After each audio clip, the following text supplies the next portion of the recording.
എല്ലാവർക്കും നമസ്കാരം. അതിഥി ദേവോ ഭവ.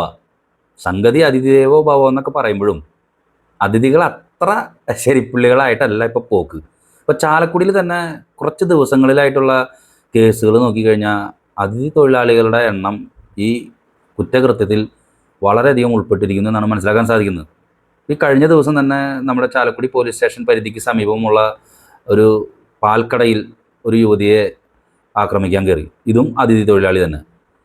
ഇതിൻ്റെ ഇടയിൽ നിരവധി സംഭവങ്ങൾ ഈ മയക്കുമരുന്ന്, കഞ്ചാവ് തുടങ്ങിയ നിരോധിത ലഹരി വസ്തുക്കൾ പിടിക്കുന്നതിലും ഈ അതിഥി തൊഴിലാളികളുണ്ട്. ഞാൻ ആരെയും സ്പെസിഫൈ ചെയ്ത് പറയുന്നതല്ല, പൊതുവെ ചാലക്കുടി ഭാഗത്ത് നോക്കുമ്പോൾ ഇങ്ങനെയുള്ള സംഭവങ്ങൾ കൂടുതലാണ്. ഇന്നിപ്പോൾ ഉണ്ടായ സംഭവം എന്താണെന്നറിയോ? അത് വലിയ കോമഡിയാണ്. ഇത് നമ്മുടെ പാലസ് റോഡിൽ ലായം റോഡ് എന്ന് പറഞ്ഞൊരു റോഡുണ്ട്. ആ റോഡിലേക്ക് പോകുന്ന അവിടെ അതിഥി തൊഴിലാളികൾക്ക് വാടകയ്ക്ക് കൊടുത്തിരിക്കുന്ന ഒരു വീടുണ്ട്. ആ വീട്ടിൽ കയറി മറ്റൊരു അതിഥി തൊഴിലാളി മാർച്ച് 11-ാം തീയതി കാലത്ത് 4:30 തന്നെ പുലർച്ചയ്ക്ക് തന്നെ നല്ലൊരു നന്മ പ്രവർത്തനം നടത്താമെന്ന് കരുതി ലക്ഷ്യം വെച്ച് ഉടനെ ആ അതിഥി തൊഴിലാളികൾ താമസിക്കുന്ന വീട്ടിൽ കയറി മൊബൈൽ ഫോൺ അടിച്ചു മാറ്റി. ആരുടെ? വികാസ് കുമാർ എന്ന് പറയുന്ന ഒരാളുടെ മൊബൈൽ ഫോൺ അടിച്ചു മാറ്റി. ആരാണ് അടിച്ചു മാറ്റിയത്? മൂർഷിദാബാദ് സ്വദേശിയായ ആഷിഖ്, 26 വയസ്സ്. ഇയാൾ ഷൊർണൂർ ഹോട്ടലിലാണ് ജോലി ചെയ്തുകൊണ്ടിരുന്നത്. 2 ദിവസം മുൻപാണ് ചാലക്കുടിയിൽ എത്തിയത്. ചാലക്കുടിയിൽ എത്തിയപ്പോഴേക്കും ഇയാളുടെ നന്മ മനസ്സുണർന്നു.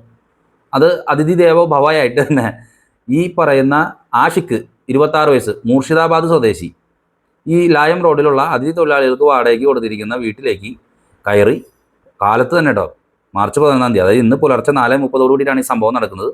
സംഗതി ചെന്ന് വികാസ് കുമാർ എന്ന ആളുടെ മൊബൈൽ ഫോൺ, ഇതെങ്ങനെയാണ് ഈ വികാസ് കുമാർ എന്ന് പറയുന്ന ആളുടെ മാത്രം ലക്ഷ്യം വെച്ചിട്ട് അവിടെ നിന്ന് മോഷ്ടിച്ചതെന്നറിയില്ല. എന്തായിരുന്നാലും മോഷ്ടിച്ചു കഴിഞ്ഞപ്പോഴാണ് മനസ്സിലാക്കുന്നത് ഈ അതിഥി തൊഴിലാളികൾ അത്ര നിസ്സാരക്കാരല്ലല്ലോ. അവർ ഈ ആഷിഖിനെ അപ്പം തന്നെ പിടികൂടി. പുലർച്ചെയാണ് സുഖമായിട്ട് കിടന്നുറങ്ങാന്നാണ് വിചാരിച്ചത്, അല്ലല്ലോ. സംഗതി പിടികൂടി, ആഷിഖിനെ പിടികൂടി പോലീസിൽ ഏൽപ്പിച്ചു. അപ്പോൾ മുർഷിദാബാദ് സ്വദേശി ആഷിഖ്, അതിഥി ദേവോഭവ, 2 അതിഥി ദേവോഭവ എന്ന് പറഞ്ഞിട്ടുണ്ടെങ്കിൽ അതിഥികൾ തന്നെ അതിഥികളുടെ അടിച്ചു മാറ്റാൻ ശ്രമിച്ചപ്പോൾ അതിഥി പിടി. അങ്ങനെ മുർഷിദാബാദ് സ്വദേശി ആഷിഖ്, 26 വയസ്സ്, മൊബൈൽ ഫോൺ അടിച്ചു മാറ്റാൻ നോക്കിയ കൃത്യത്തിന് പോലീസ് അറസ്റ്റ് ചെയ്തിരിക്കുന്ന വാർത്തയാണ് നിങ്ങളുമായിട്ട് പങ്കുവയ്ക്കുന്നത്. Chalakudy police inspector Sajeev MK, sub ഇൻസ്പെക്ടർമാരായ പ്രദീപ്, ഋഷിപ്രസാദ്, അനിൽകുമാർ, സിവിൽ പോലീസ് ഓഫീസർമാരായ പ്രദീപ്, ബിനു എന്നിവർ ചേർന്നാണ് പ്രതിയെ അറസ്റ്റ് ചെയ്തത്.